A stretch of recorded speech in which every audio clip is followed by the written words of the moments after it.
Tech Twice Weekly, episode 33.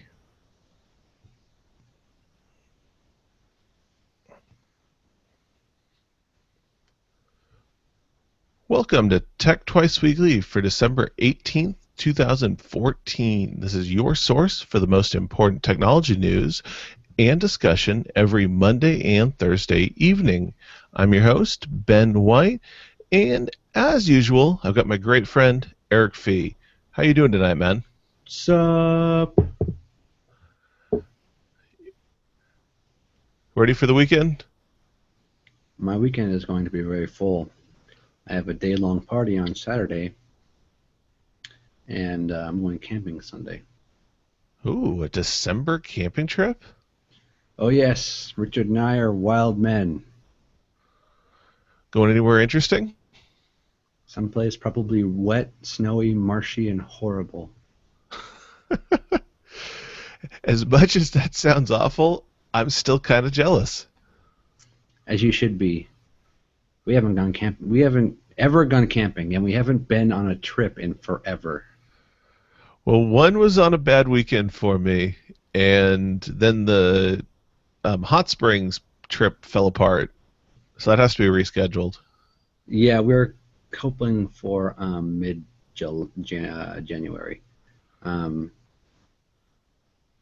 It fell apart for multiple reasons, so hopefully we'll get it back up and get as many people to go as possible.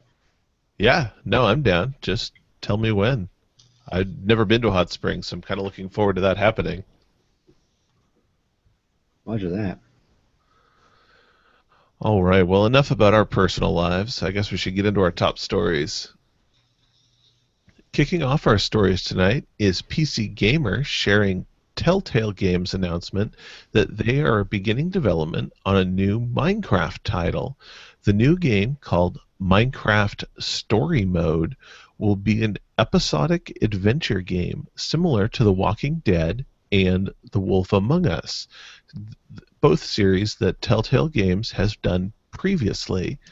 Telltale isn't working on this completely independently, though, as Mojang has said that they are working with the Telltale developers to ensure the game is as Minecrafty as possible.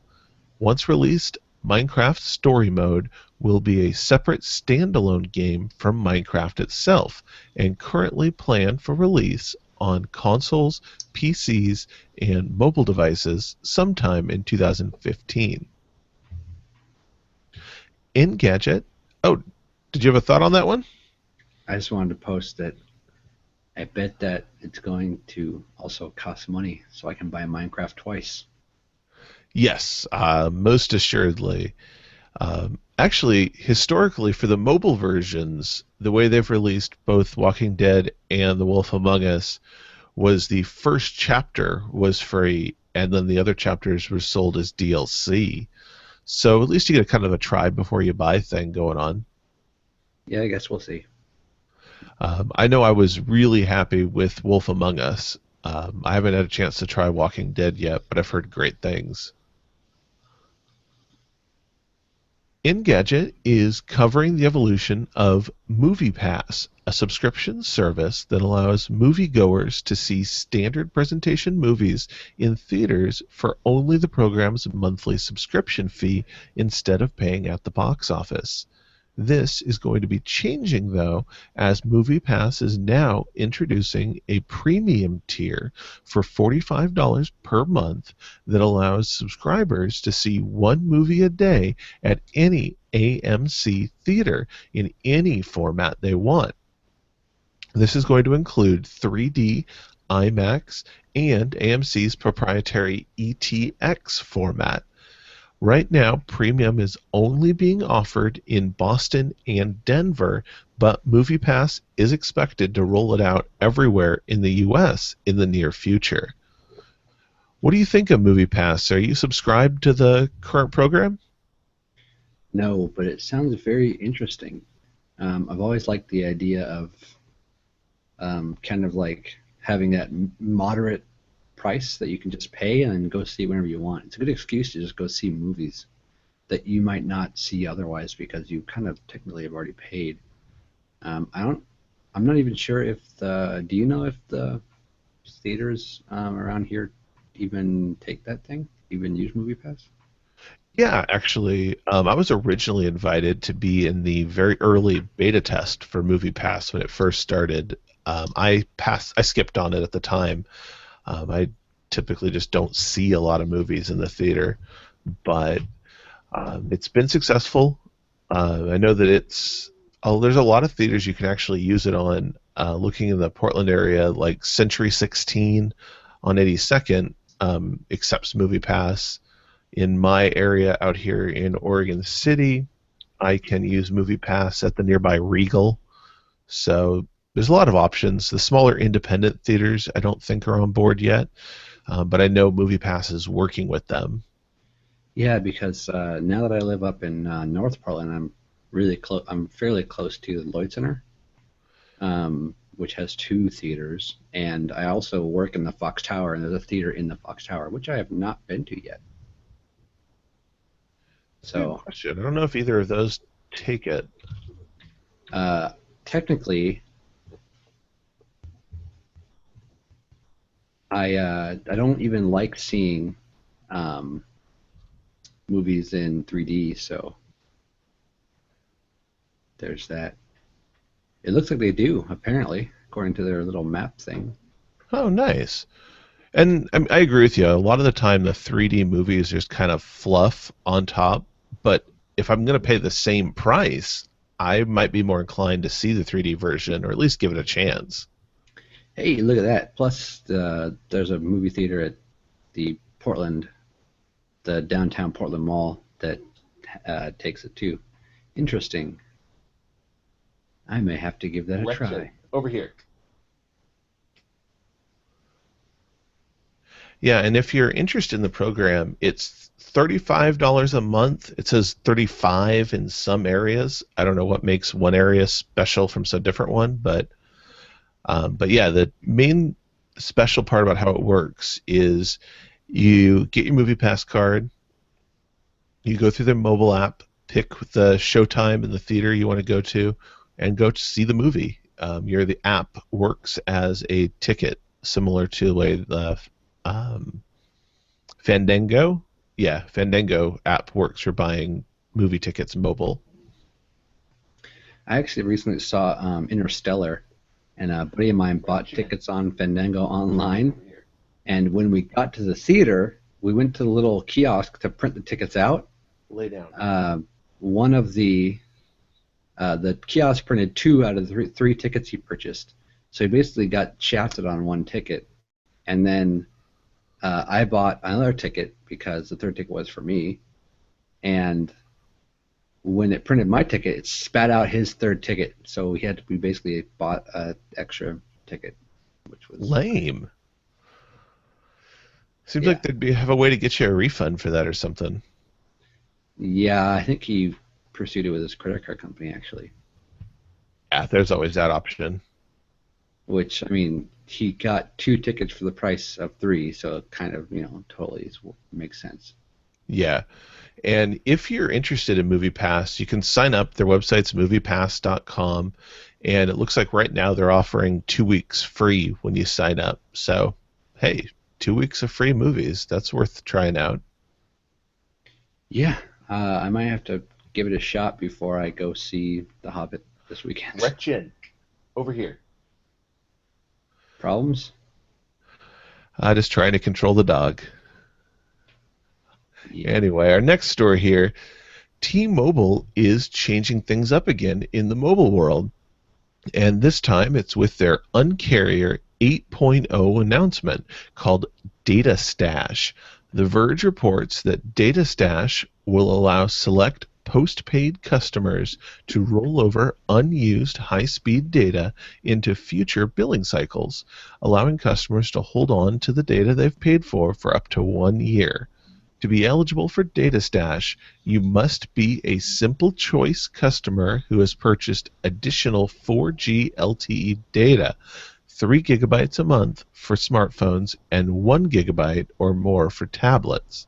The new project starts in January, and if you qualify, T-Mobile will be welcoming you to the program with 10 gigabytes of data in your data stash. And I know you're my resident go-to T-Mobile customer. What do you think about this? I think it's very singular of them. You thought of that too, huh?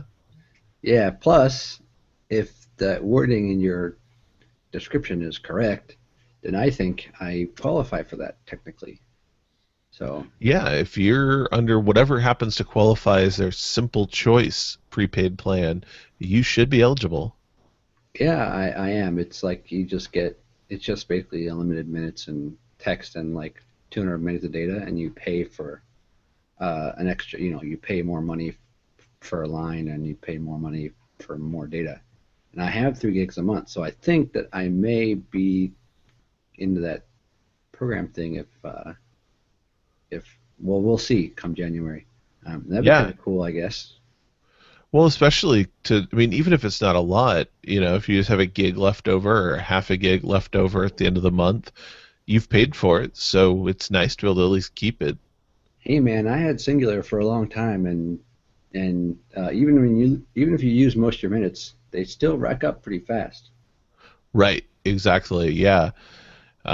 And I think it's genius to do this for data because, of course, Singular back in the day did it with minutes, which now almost nobody cares about minutes exactly. But data, that's a rare commodity. And I like that it's the high speed data that T Mobile offers that's getting rolled over. Yeah, well, with T-Mobile, you can't run out of data technically. You still go down to throttle speed, but throttle speed's pretty slow. You can still get like directions and stuff, but you can't really surf the net much or anything. When I moved in my new place, I was using my phone to do a lot of my browsing and all that, and I went over my limit. That was the first time I experienced throttle speed. And it sucked. Yeah, it pretty much sucked. Pretty much, yeah, it was not good. Well, we'll have to check back in January and see if you're swimming in 10 gigabytes of data. Roger that, man. CNET passes along news that Blizzard's popular digital collectible trading card game Hearthstone is finally been released for Android. As after months of Android users jealously watching their iOS friends enjoying Hearthstone on their iPads, Blizzard has made Hearthstone available on the Google Play Store. However, there are still a few restrictions. The game is free to download and, of course, requires online connectivity as well as Android version 4.0 or later, and for right now is restricted to only Android tablets. Blizzard has said that a smartphone version will be released for both Android and iOS phones soon. Also, of course, the game is basically a lot of DLC if you're not familiar with it. There's card packs to buy and such. But I've played on the desktop, and there's a lot of fun you can play without putting any money to it. So keep that in mind. Money isn't necessary. It's not pay to win, but if you pay, you probably will have more fun. Following the Sony hack we reported on last week, NBC News covers Sony dropping their planned release for the movie The Interview, starring Seth Rogen and James Franco. The movie is a comedy that depicts the assassination of North Korean leader Kim Jong Un. Sony's decision comes after major theater chains such as Regal, Cinemark, and others have said they would be canceling their planned showings of the movie. This all comes despite any current evidence that North Korea is even behind the Sony attack. What do you think about all this craziness, man? It's out of control. Yeah, I've just been kind of watching what's been reporting online, and it's just, Gretchen. man, it's gruesome. Like I don't know, just watching kind of the news outlets and the comments and people just jumping up and down. It's a major cluster to say the least. Right? And all of this is coming as North Korea hasn't claimed responsibility. No one's been able to prove they did anything. There's a lot of signs pointing to North Korea, and it kind of makes sense. The movie targeted them. It was recorded by sneaking into their country. There's a lot of reasons why North Korea could be upset about the movie, but this feels like somebody overreacting. Yeah, I don't know. Like the signs kind of do point towards North Korea in a lot of ways, and they've been said that some of the tools used show similarities to tools used by North Korea in the past or something like that. I don't know. I am actually kind of sad that the movie got canceled because I think it sounds hilarious. I'm a fan of James Franco and Seth Rogen, so I'm actually kind of sad I don't get to see it. But we might in some kind of torrent leak or something someday. Who knows? Oh, I'm sure it'll make its way out to the internet one way or another. Yeah, and it's like all this hype probably makes it a lot more popular than it normally would be. Right? Exactly. That's the irony of the decision is that now this is the most want to see movie this year, or at least to end the year. Yeah, yeah, it's gonna be pretty interesting. And the one thing I can say is if it was North Korea that hacked Sony for the specific purpose of killing this movie, which I find a little bit hard to believe, but if that is true, then Sony probably has less to worry about than if the people who uh, got into their computer systems was doing so for profit or for power. I mean, if it was just to stop a movie, then it's like, well, they got off easy. Yeah, that's very true. All right. Well, keep your eye on your wallet because today is the start of Steam's holiday sale, which runs through January 2nd. If you've had your eye on a couple of different games or been thinking about gifting some games to friends, now is the time to keep your eye out for some deep discounts, sometimes up to 90% off on games and downloadable content.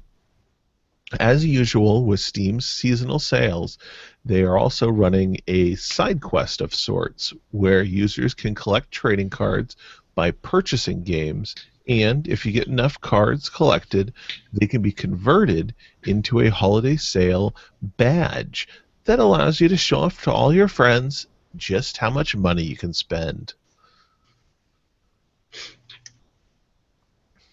Now, of course, I'll be honest. I've spent my fair share of money on Steam, but at this point, I own more games than I've played, so I usually pass on most of the sales lately. How about you? Do you have any games in mind or anything you're looking for? Well, I did pick up some Euro Truck Simulator 2 DLC on sale today. Ho, ho, ho. Nice. So that's exciting. And I don't even want to talk about that game because it's embarrassing that you want to drive a truck around, but whatever. It's only Um, embarrassing if I couldn't say that I also own it. yeah.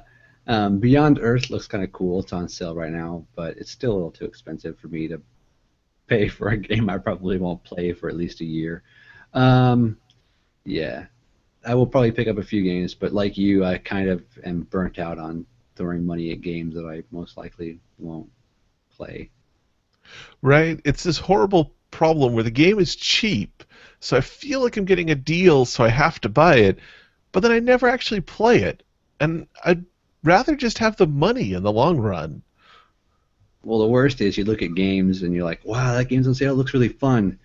Then you see the little badge next to it in your library. Oh my God, I'm a moron. That's only happened a lot. Yeah, I have not played like a third of the games that I own, which is really sad and dumb. But I guess that is the nature of having a life and responsibilities. Blah blah blah.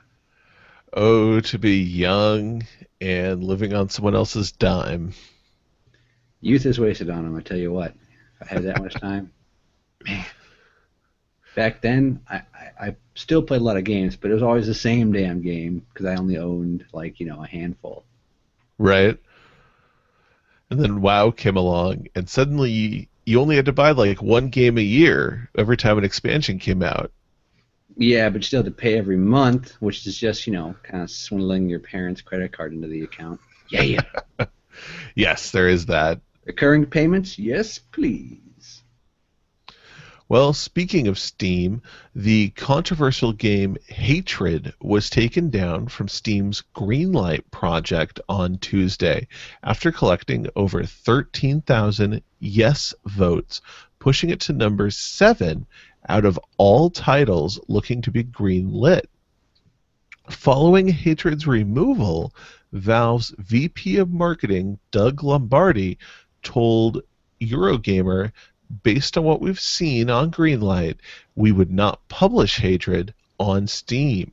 As such, we'll be taking it down. 24 hours later, the game has been relisted on the Greenlight service, and Valve has yet to provide an official public comment on reinstatement of the game.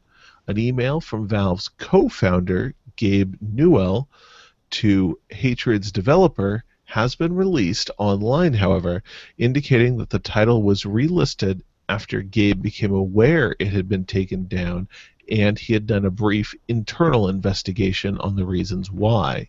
Since the game's been added back to Greenlight, Hatred is now up to over 27,000 yes votes, pushing it to number 1 in the Greenlight service. And if you're unfamiliar with Hatred as a controversial game, the premise of Hatred is basically just going on a killing spree. From my understanding, for almost little to no reason. I'm not intimately familiar with the game, but that's kind of the premise from how I understand it. So take it as you will. It's greenlit. If you support that kind of violent game, understand the difference between video game violence and real violence, and I'm not even going to go down that discussion. Sign up and check it out. I'm personally looking forward to it. I'm not planning to get in early on it. I'll let some other people take that dive, but it might be one I pick up down the road.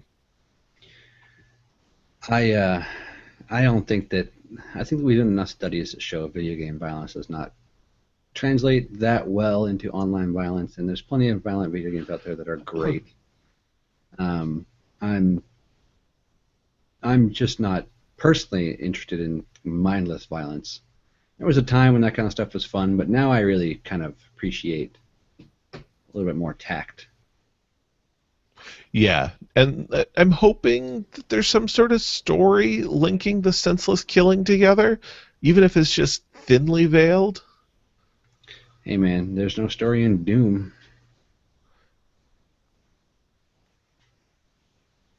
There sort of is, right?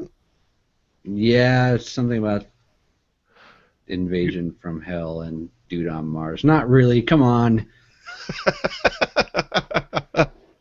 I mean, that's the level of thinly veiled story that I at least want. I want some traipsing of plot to link together the killing of senseless innocents.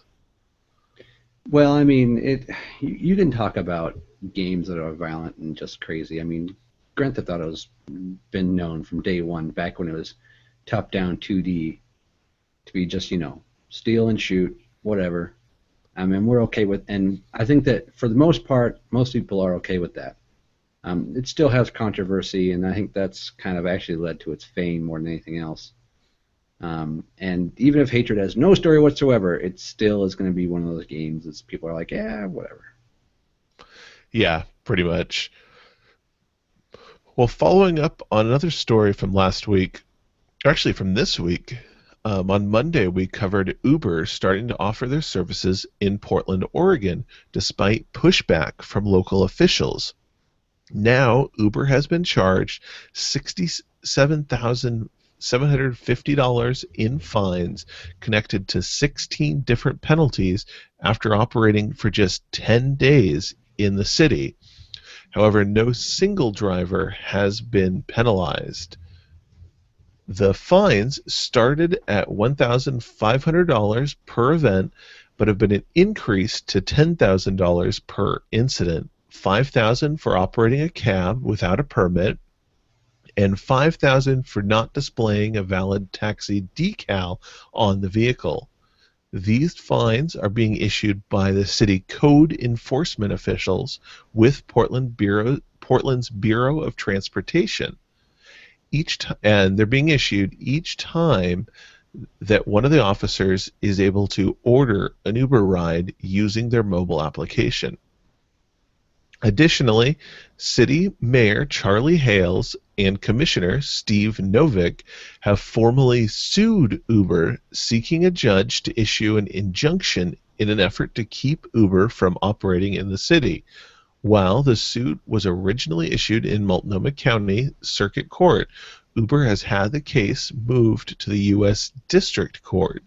This move is relevant because local courts traditionally hear cases much faster than district courts, and this slowdown allows Uber more time to establish their business in the city and establish more supporters.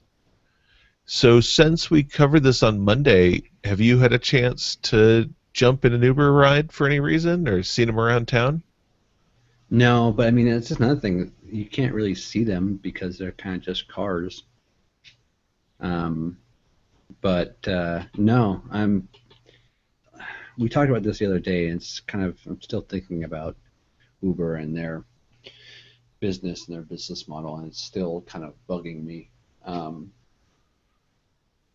as much as I think that I mentioned last time that I think that the cab industry needs an overhaul in a lot of ways.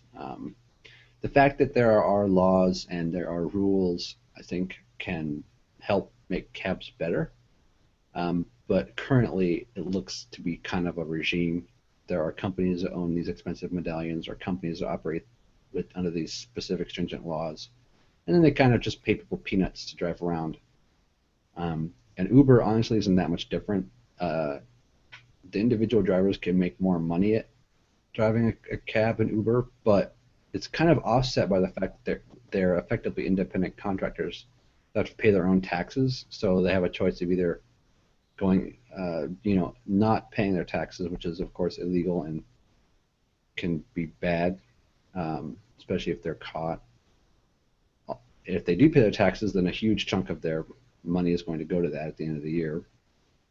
And it's extremely hard on your car to drive an Uber taxi, and the only way you can possibly be successful at it is if you buy a car specifically for it, and then keep up on the maintenance that's required, and keep your daily driving regular car for your, you're picking up your kids at school and doing grocery runs, and that you want to keep for a long time. Keep that separate, because driving a cab will destroy your car.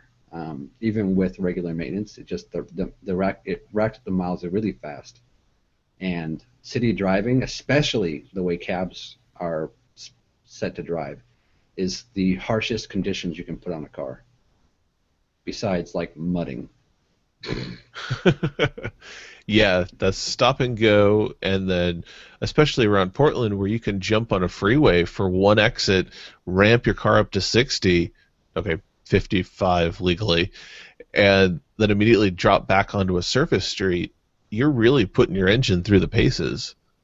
Well, yeah, I mean, what people don't tell you is that idling and then popping around and crawling around on surface streets is what is really hard for your car. And when you look at your owner's manual, hopefully everyone who owns a car, especially if they bought it new, they've read their owner's manual, right? Because it's really important. There's lots of information in there that you should read. It will specifically state the multiple different maintenance schedules, one for like severe conditions and one for normal conditions. Well, severe conditions, when it's explained, really is just stop and go traffic, like stop and go city street traffic. That is severe, and it really is not good for your car.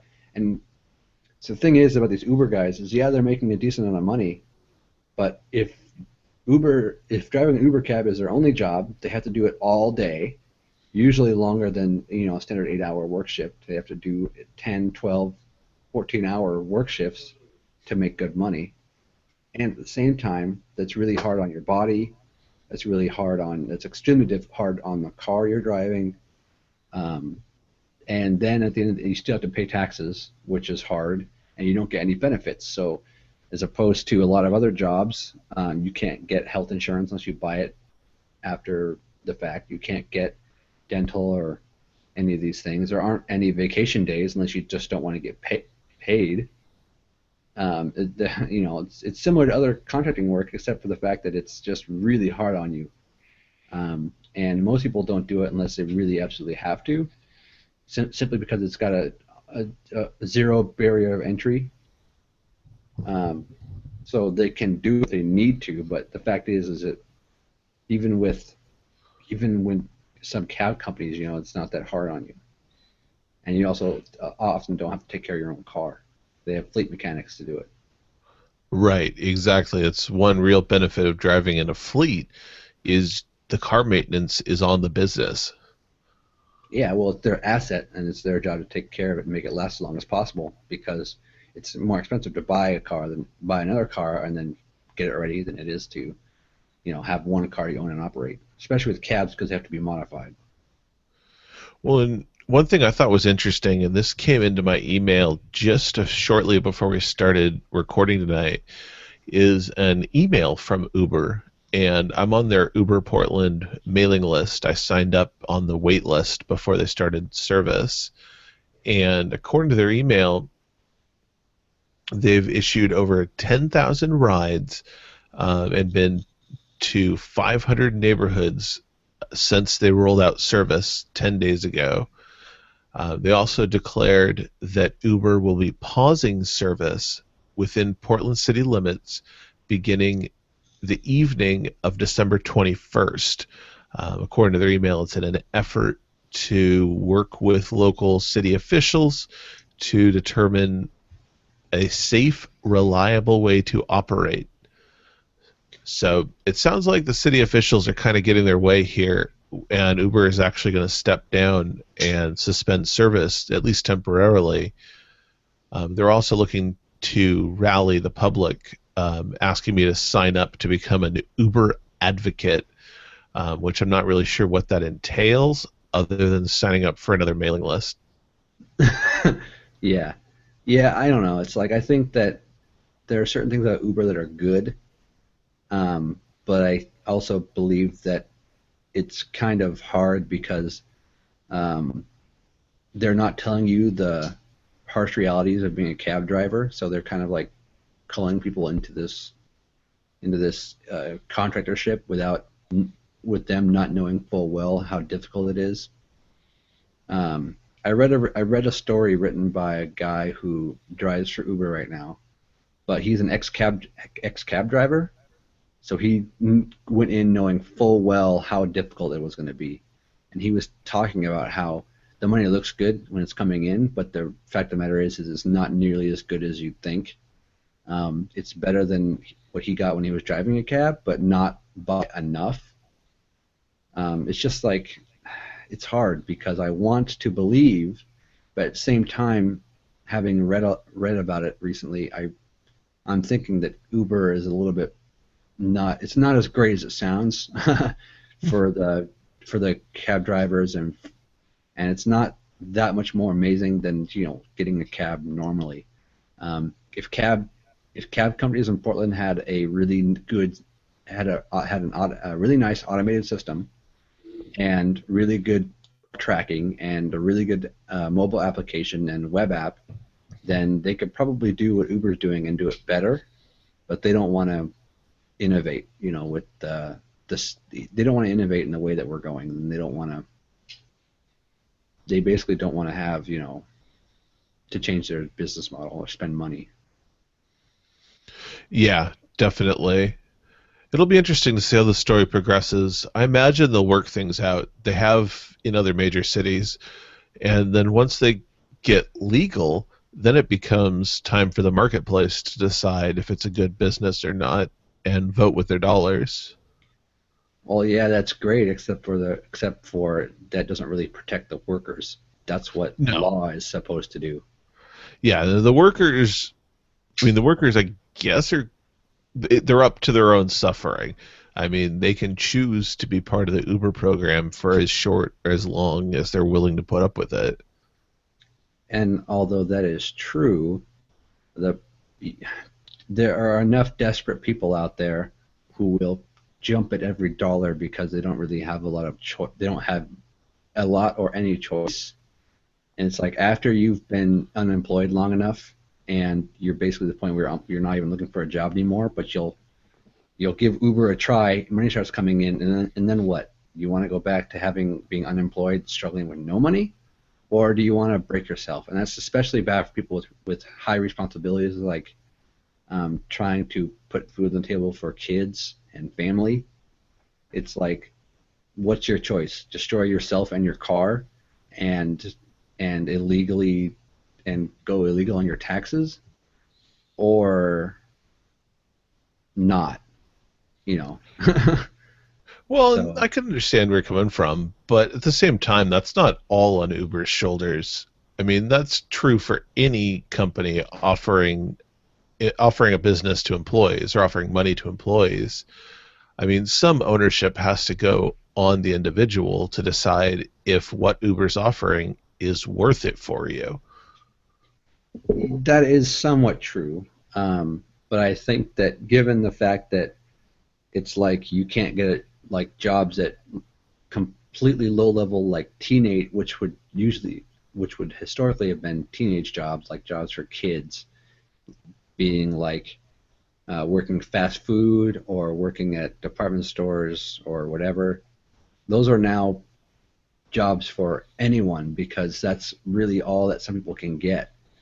And just because they have quote unquote decided to work there doesn't necessarily mean that the company can treat them like trash. It's like I don't just like I don't feel good about um, Uber. I also don't feel good about Walmart and how they are basically soaking up corporate welfare and treating their employees badly, running a food drive for their own employees.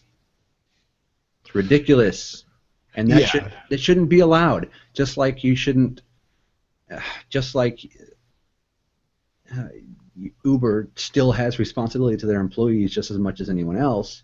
Yet they're not even technically employees. So I don't even want to get into that. But the fact that um,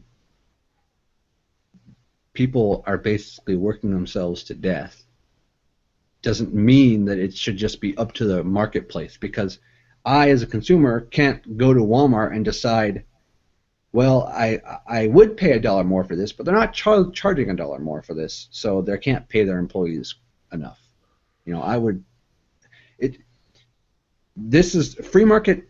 A free. I don't want to get too much into this, but an economy exists with three powers in play: consumers, goods and service providers, and a government to regulate both sides, which protects those who work and those who pay for services and stuff.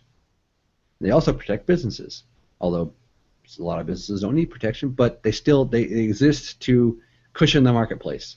And the fact that that really is minimal at best, and with companies like Uber who are literally doing things illegally and then making deals to make it acceptable and not pursued, is the exact opposite of how the economy is supposed to work. Yeah, I mean, I can understand it definitely where you're coming from, and I agree with you in large part. I would say one thing that's positive in Uber's column is they're they're not pretending what they offer. I mean, what they offer to their drivers is pretty straightforward. There's no hidden fees. There's no pretending about the rates they're going to get. I mean, they're going to definitely talk about the positive as much as possible, but they're going to tell you the way the system works, and the system works exactly how they say. So you know what you're getting into when you sign up to be an Uber driver. I mean, the reality of being a cab driver, that's something you just have to experience and decide if that's something you want to do and put up with. But when you choose to sign up as a contractor, Uber's going to tell you up front what you're getting into as far as dollars and cents go. Sure, but they're not going to tell you what's going to happen to your back. I mean, I've known people who were car couriers, and I've known people who were truck drivers, and it does not the toll on your body is not light. And there are plenty of truck drivers and car couriers out there every day for sure, and they learn the realities quickly. But like I just said, when it's the choice of money or not, you don't have. Yeah, that's not really a choice. I don't know. I mean, I have a hard time putting 100% of the ownership on the business. I mean, I don't know. It's definitely a long discussion for another time, but there's there's something to be said for both sides of that argument. On one hand, you're completely correct. The business needs to take some ownership for how their employees are treated. On the other hand, the employees have to take some personal responsibility for their own health and welfare. It can't be the business looking to wipe your butt for you every time.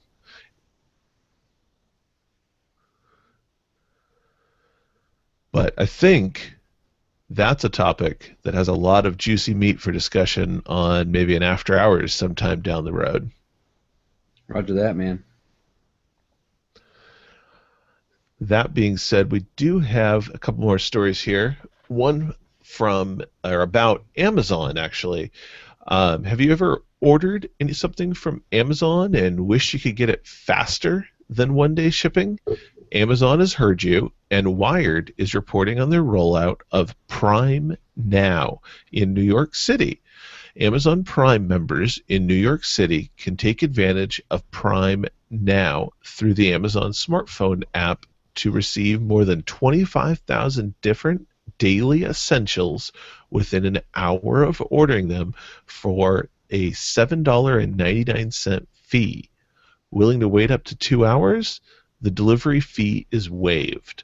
Right now, Amazon is testing the service in a single Manhattan neighborhood near a new warehouse they've opened, but they've already said they are working on plans to test the service in other cities as well. I know we're both Prime members. Would you take advantage of daily essentials being delivered within an hour or two? Possibly. I mean, there are times when you need something and you're like, well, I can either go drive through rush hour traffic and it will take me an hour to get there and back with my goods anyways, or and it'll cost $8 in gas, or I can just order on Amazon. That sounds great. The one thing I did want to say is that unlike Portland, though, um, New York is very, very uh, built upon deliveries. In New York, you can get many things delivered that you can't get delivered in other places, like McDonald's and many other things. New York is highly desirable for deliverable goods, and many things are expected to be uh, have a delivery option. So, as cool as I think the idea is, I also think that it probably will not get anywhere outside of New York. And even then, it might not even get out of the one neighborhood it's in. Right. I mean, I think I could see this taking advantage of regional benefits where maybe Amazon has a warehouse in a regional area and they can service a certain radius from that regional area with this service. But I never think this is going to be widespread. It'll be interesting to see. It might be Uh, widespread when they get those quadcopters delivering oh, parts. yeah, the Amazon Air. One thing I thought was interesting about this, and it wasn't really mentioned in the article, is that this is actually something that Uber does as well. In some select markets, Uber has their drivers carry essentials in their trunk, and they can be ordered for delivery via their smartphone app. So you can get some basic fruits and vegetables, things that are a little bit hardier, like apples, oranges, bananas, or essentials like mouthwash, toothpaste, shampoos, and get those dropped off by Uber drivers, which is kind of an interesting alternate revenue source for the drivers. All right, well, keeping on Amazon news, iFixit has released their teardown of the Amazon Echo speaker. Inside the 10-inch tall Echo are three circuit boards along with several processing chips between two speakers and a bass subwoofer. There's also a 4 gigabyte flash chip for storage, along with 256 megabytes of RAM, and of course a Wi-Fi and Bluetooth module. It is worth noting that the Echo doesn't have a central processing chip, as all the CPU tasks are offloaded to the cloud. We will have a link to the full teardown in our show notes. Are you still thinking about pulling the trigger on one of these Echoes, or have you already? If I get an invitation, probably. You put in a request for one? Yes, sir. My older brother actually offered to buy me one for Christmas if he gets an invitation, so that would be cool. I'd love to just. I want someone else to spend the money to have one so I can get their opinion on it. Because I've heard a lot of big reviewers talking about them, but I want a real person's opinion. Hey, man, I'm planning on getting one, so I will let you know how it turns out. Um, I'm not. I've read some reviews too, which has kind of, delayed uh, my stalwart push to the future of voice controlled everything. But we shall see. I'm personally looking forward to it for a few reasons, and I'm sure that it will, at the very least, be interesting. Nice. All right. Well, that brings us into our tech toys you wish you could buy. And I've got two of them tonight. The first one is a project on Indiegogo called the Hacker RF Blue. Now, the Hacker RF is a software defined radio, and the Hacker RF Blue is an attempt to make a lower cost version of the Hacker RF. What this device offers is it's a software defined radio, so you can connect it to a computer and use it to pull down different variable radio frequencies, and then, of course, process those into audio. Uh, are you very familiar with software defined radios, Eric? I'm somewhat familiar. Yeah, I've got a little one somewhere around here. Oh, here it is. It's a USB software defined radio. I don't remember the model number of it, but it's nice. It does FM frequencies, DVB minus T, DVAB plus FM. You can tell how much I know about radio frequencies. Radio frequencies. But the nice part of the Hacker RF is that it can pick up on a lot of radio frequencies. Everything from, like I said, FM radio, CDMA, LTE, AIS on ships, GSM, Bluetooth, Wi-Fi, RFID, NFC, shortwave radio. You can actually even pick up ISS communications if you get a good signal off of the space station. So it has a lot of versatility, and really the limiting factor is trying to figure out what you want to use it for. And so you're kind of limited by your imagination with something like this. If you're big on hacking projects and DIY projects, then this might be something worth checking out. You can right now get into one. Let's see, it looks like $200. Yeah, $200 to buy into one of these guys. And the project is already successful. They were looking for $3,200 to launch the project, and they've got $54,808. What do you think about this guy? It's pretty cool, man. It's got a really large range, all the way up to 6 gigahertz.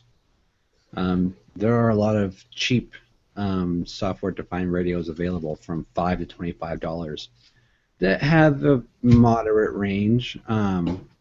usually in the 1 to 2 gigahertz um, upper and down to 20 hertz, 20 megahertz low. It just depends on what you want to do with your software defined radio. Um, so, you know. Yeah, personally, when I bought mine, I got it online through the Hack Shop part of the Hack 5 podcast. And I like it because it has a USB interface, so I can talk to it on a Windows PC, Linux PC. There's actually even some software for Android. You can pick it up over a USB on the go cable. And I originally bought it when I was working out by the airport so I could listen to the airplane communications overhead. I could check out their tracking beacons and figure out which planes were flying by, figure out their identifiers and whatnot. Just being curious since it's broadcast publicly and unencrypted. There are some USB dongles and cards out there that have software defined radios but are marketed as regular, like, you know, USB Wi-Fi dongles and stuff that you can get a hold of that also might be within someone's much smaller price range but might still have the frequency access you're looking for. One thing that I immediately thought of when I saw this is wondering if you could pair it to a Raspberry Pi to make a really compact, very power efficient on the go device. Most definitely. Just depends on what you want to do with it. Right. And that's usually my limiting factor when it comes to these hacker DIY projects. I'm just terrible at coming up with ideas. Well, you just, you know, for the most part, I don't have a lot of projects that I want to use an SDR for, so to me, it's just like, yeah, that's cool, I guess. You know, the radio frequency I care about the most is Wi-Fi, and those dongles are pretty cheap. Yeah, definitely. You know, so it's like, And if you like this but want to step up to the Big Brother, the original Hacker RF, that's an option too. You can track down links for that. It it's beefier, more powerful. It goes everywhere from 10 megahertz to 6 gigahertz operating frequency. It's got a half duplex transceiver. It can pick up 20 million samples per second. So a lot more powerful, but a lot more expensive to get one. The other project I've got, and this one I picked up thinking of you specifically, is the AirDock 2.0. It is a mounting, I don't know, accessory mounting dock for your smartphone or tablet or whatever, but anything that can be charged using a QI charger. The concept is pretty simple. It uses a nano suction foam layered over a QI charging coil over the mounting surface. and a big And magnet. yeah, and then of course a suction mount to attach to a surface. And they've got a couple different mounting options that they're looking at. Some are suction cup mounts, some are CD mounts, but I know that you have looked at or have a QI solution in your car. I haven't made it. I haven't created it yet. I actually am having trouble finding a good place to put something in my Jeep. Plus, it's hard to know if anything I put in there will still hold the phone. I don't know how many people who are listening who have driven uh, a live front and rear axle Jeep, but in Portland, they are less than smooth. The streets here being complete garbage makes it very possible to pretty much toss anything in your car around for a jumble. I'm not sure if this thing would work. Well, according to the, if you trust the GIF, there's a guy shaking the mount pretty hardcore on their project page. It looks pretty secure. Yeah, well, I'll trust them when they can mount it in my Jeep and then drive over two uneven potholes at the same time. Now, the one question, of course, is the price they're asking worth the benefit, especially considering I know you've priced around a lot of QI chargers. Right now, for their early bird pricing, they've got uh, quite a few left. They're looking at $79 to pick up one of these. What do you think? Is that worth it, or is that just ridiculously expensive? That's not cheap. A decent run-of-the-mill QI charger can be had for about $10 to $15 shipped, um, which I have multiple of $10 QI chargers. So yeah, I'm not sure about that one. So you're saying it's a little on the spendy side? That is a little bit on the spendy side. $80. Yeah. Let's see. I'm trying to track down what they're charging for the first version of their device because they originally kickstarted the first one too. It Hmm. looks like for the original AirDock, which does not have a QI charger in it, they want $70. So, not cheaper. So, well, this is the discounted price because it's an early bird, quote unquote. Once you're getting into the real device full price, they're asking $85. So, I guess uh, $15 more for the QI charger embedded. It's about cost. So I guess if you felt that the mount itself is worth $70, then the $15 upgrade to QI charger probably becomes reasonable. But whether or not $70 for just a car mount, maybe that's the first question you have to ask yourself. I already have a bunch of car mounts that would work too already, so Yeah. I mean, I guess when you break it down, $15 for a QI charger, that's about on the money. $70 for a mount, that's hard for me to swallow. agreed. All right, I guess DIY it is. Yeah, plus it's like even if even if I have to plug it in, I already have mounts and stuff that would definitely work in my Jeep that are suction cup. So it's just like, yeah. I Well, and only at the plug end my of the phone in when I'm sorry. no, go ahead. Like I was going to say, I really only plug my phone in my car when I'm going for either a very long drive or I am doing navigation for a longer than short drive too. Yeah, no, that's true. I typically just run the battery down and then worry about charging it whenever I get to where I'm going. Yeah, typically when I'm my normal driving, like to work or to buddies' houses or so whatever, my phone's just in my pocket the whole time. I don't even take it out. I take mine out, but that's just because I listen to podcasts everywhere I go. Yeah, man, you should get that hooked up on your stereo, bro. Well, it's on the stereo over Bluetooth. Mm. All right. Well, that brings us down to our discussion, and we're running a little bit long with some great talk so far. So we'll probably only get into one of the two stories here, and I'll let you pick our story tonight. We've got one about Congress quietly ending the federal government's ban on medical marijuana.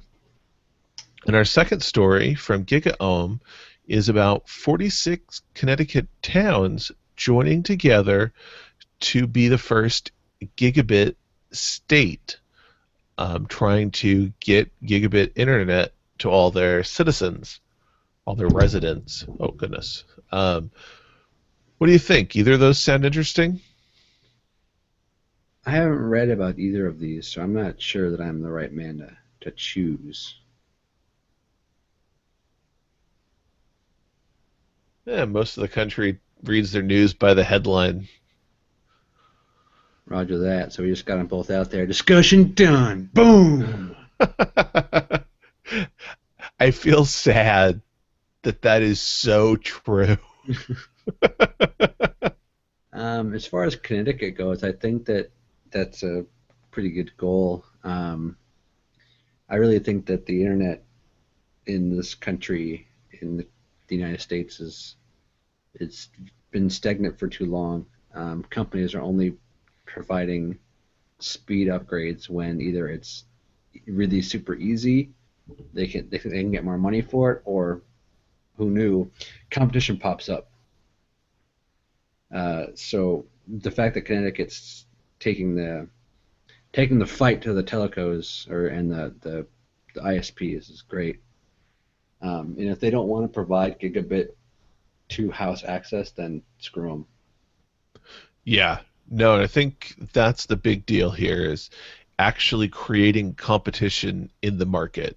Since the way this country has handled its internet service providers is basically lack of competition. I think if you have to force the issue, it's going to happen by cities, towns, municipalities making their own internet.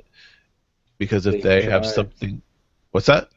They've tried. I mean, it's happened multiple times where suburbs and all that have decided to fund and go forward with like municipal Wi-Fi and municipal lines, and they've been sued into submission by corporations who say, "Well, we're planning on doing something here someday," which is bogus. Yeah, it is bogus. And the other thing that's even crazier is that cable lobbyists have gone into municipalities and cities and pushed for laws to be passed making it illegal for the state or the city to roll out their own internet as competition, which just blows my mind. Yeah, well, it just goes to show that they'll pass anything as long as no one throws up too much of a fuss about it, even if it's directly anti-consumer and anti-American. And I'll tell you what, America was not founded, and our greatness did not come from corporations coming and screwing everything up. It came from concerted efforts that set us apart from everywhere else in the world. And even though this is old news now, it doesn't really matter, and we're not landing on comments. I will say that no, the Comcast didn't come in and put us on the moon. The concerted effort of the American people and NASA did. All right, Verizon didn't come along and say, "Don't worry, guys, we can win World War II." We did, with great cost and suffering and giving up everything, including aluminum. We did it, and we've done it many times. And this whole corporate mumbo jumbo is anti-American, and I won't stand for it. As much as I appreciate you comparing the fight for fair and proper internet competition to winning the world wars, I'm not sure what's worse, comparing that competition to winning a world war or the fact that I actually agree. I think that, well, I mean, we could keep going. We keep going. Manhattan Project, even though the outcome of that was kind of horrific and has put us at odds with other countries since the fruition. We still did come together and conquer the atom. That's no small feat, and we have done those kinds of things over and over and over again. But when it comes to providing services, when it comes to being good to our people, we have lately dropped the ball, and it's not good. And I hope that the the concerted effort of Connecticut, I think they'll get it done, and hopefully other states will continue carrying that torch. Because if corporations don't want to invest money into our country and build the infrastructure, that is, build up the infrastructure that we built to begin with. Actually, it's not we built. A lot of it was from Bell, but I won't go into that. Bell got split up, of course. We're too young. It's not our generation, but previously, Bell got cut up into little teeny chunks because they were a huge giant monopoly. And a lot of their infrastructure is still used today for a lot of that kind of stuff.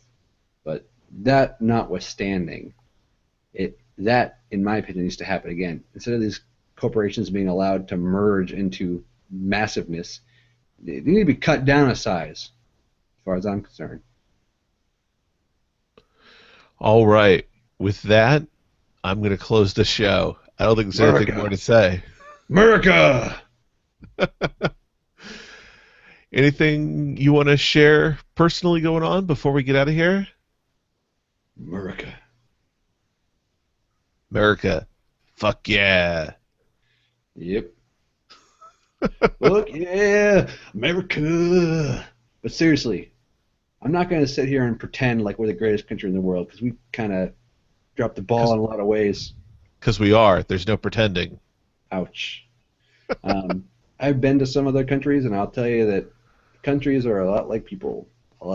There are things about them that are great. There are things about them that are not great. And there are things about them that are just normal.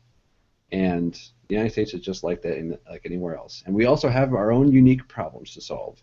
And internet, and especially last mile, is one of those where the solutions that other countries have used just doesn't simply apply to certain things in the United States.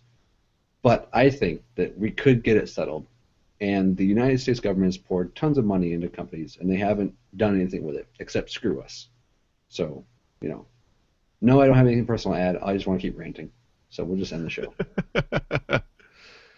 Well, if you like this rant and you want more of this rant with more people involved, keep an eye out for Pro Slackers After Hours. We are overdue for an episode. All right, I'm going to go and schedule one after the show. Do it. Do it. That would, and people are looking for Pro Slackers After Hours. What's the website for that? Whatslackers.com/afterhours, brah. There you go. Of course, if you're looking for our show, we're at techtwiceweekly.com. You can find us in iTunes, in Stitcher, Blueberry, anywhere fine podcasts are offered. And if we're not in your favorite podcast directory, email me, feedback@techtwiceweekly.com. I'd love to get us added. Thank you, everybody, for listening. We'll be back on Monday. Talk to you later.